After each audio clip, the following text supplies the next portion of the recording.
Him doing the he likes to UFC take event credit at the White House too, I think is also really smart for his brand too. Like, yeah. Did you say UFC?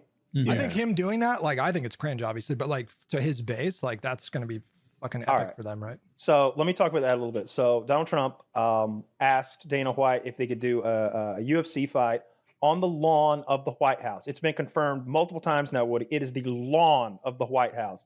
Dana White seemingly breaking his long-term statement of no outside venues, no, don't like the weather inconsistencies, indoor stadiums only, seemingly breaking that for the magic of the East Lawn of the White House. And I'm pumped for it. Dana is saying it's going to be the greatest card we've ever put on. I am going to make sure of it. And I'm like, you lied a lot, but but you do have a year of lead time. So John Jones immediately unretires. Conor McGregor immediately joins the testing pool.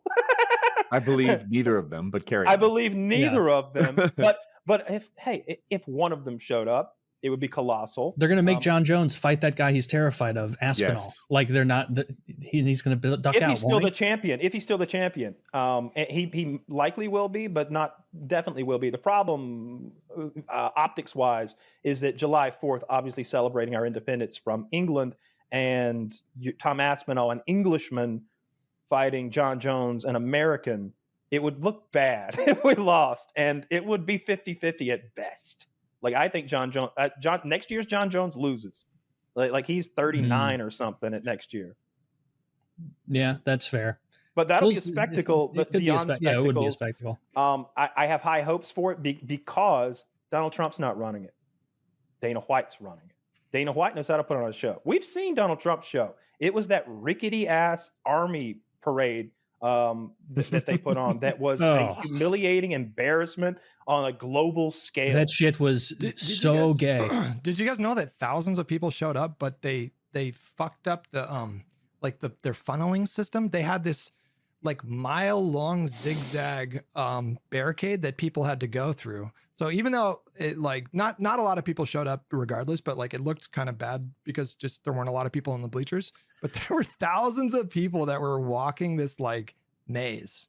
He thought the attendance was going to be 200,000 and it was 30,000. Then and 30,000. He's lucky it was 30,000 because those contingents, those groups of soldiers, they were marching by with like 34 guys.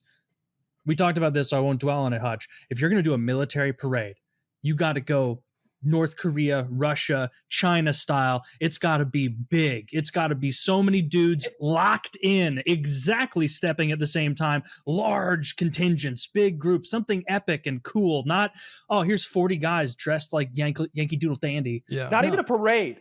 Like, look, don't try to beat them at their own game. If you look at Chinese and Russian, especially Soviet and North Korean military parades, it's very clear that this is what these guys do for a living.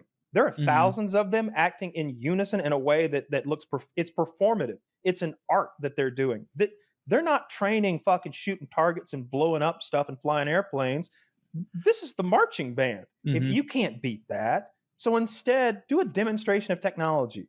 Like take us out to the fucking Badlands and blow some shit up. And coming up next, like have each plane do a flyby and like talk about its technology. Have them blowing shit up. Like remember when Tony Stark was like opens his arms and the world explodes behind him and he's like branding his new missile for the army. It should have been like that, but Donald Trump in those shoes. I like where you're headed with this. We could have the Air Force go by and anti-Air Force artillery take them out.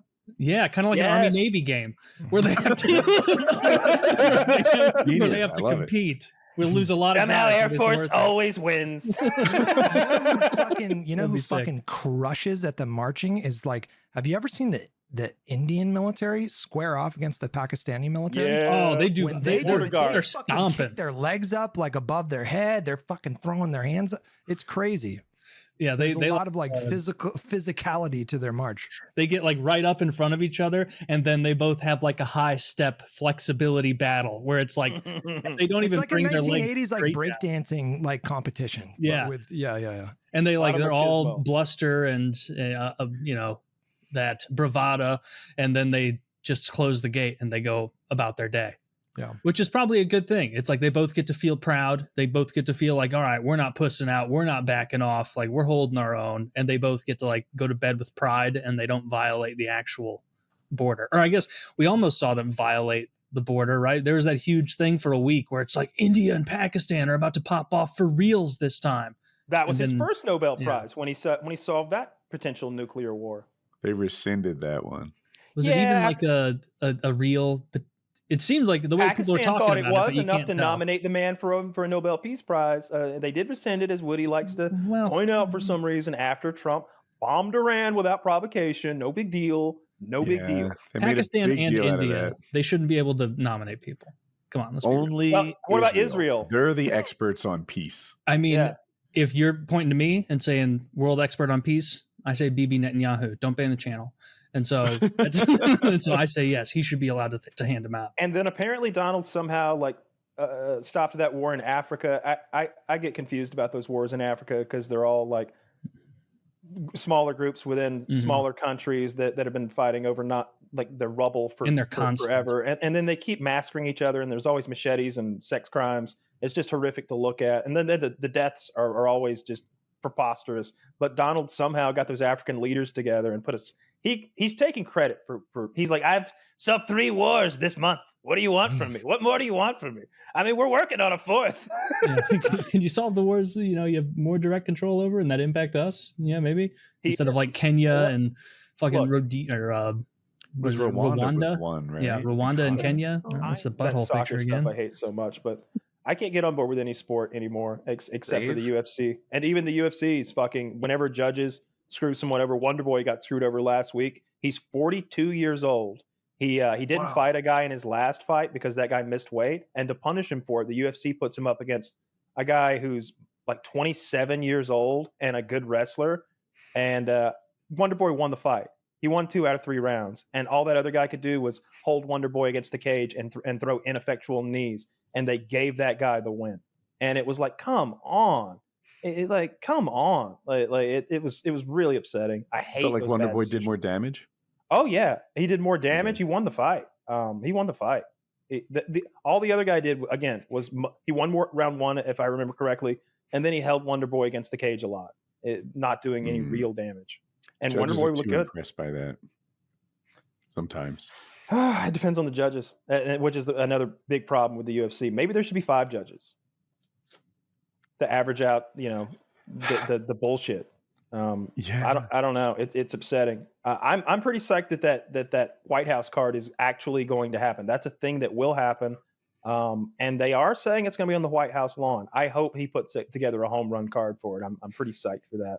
I would And- really like that. I'm sorry, you had more. Yeah, I'd love it. I make a point of not getting my hopes up until after the weigh-ins.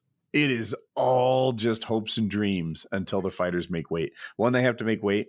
They have to go through of course, training camp, but also the weight cutting process without getting hurt or overly sick or whatever. And it's just, I've had so many cards fall apart that I was excited about. You gonna watch Poirier versus Holloway with us this weekend? Yeah, I'm in. Yeah, Yeah. that'd be Y'all cool. want to come watch with it? Join the $50 patron. We do a big group watch of almost every UFC card. It's a good time.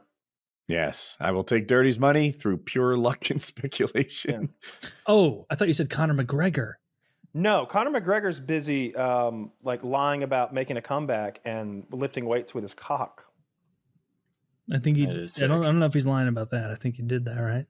Well, but that was factual, but the lies are that he's going to come back and fight. Although I will say this, Woody, here's the kind of Conor fan I am now. I used to be the kind of Conor fan who bought into most of it and loved the prognostication and the confidence and the performances. The Aldo thing won me over big time. And then after that, I went back and watched everything, and it's like, this guy's been doing this for a minute. And I liked his humble, like, blue collar plumber story. I liked all that.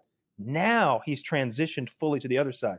He's in that Floyd Mayweather territory where I dislike him so much, I want to see him lose. Now I'll pay to watch Conor McGregor lose. I used to pay to watch him win.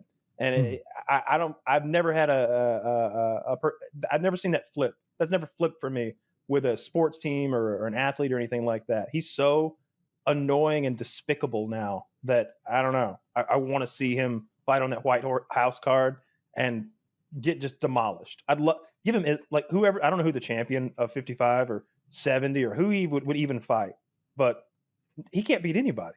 He can't beat anybody. There's not a person in the UFC that Conor McGregor can still beat.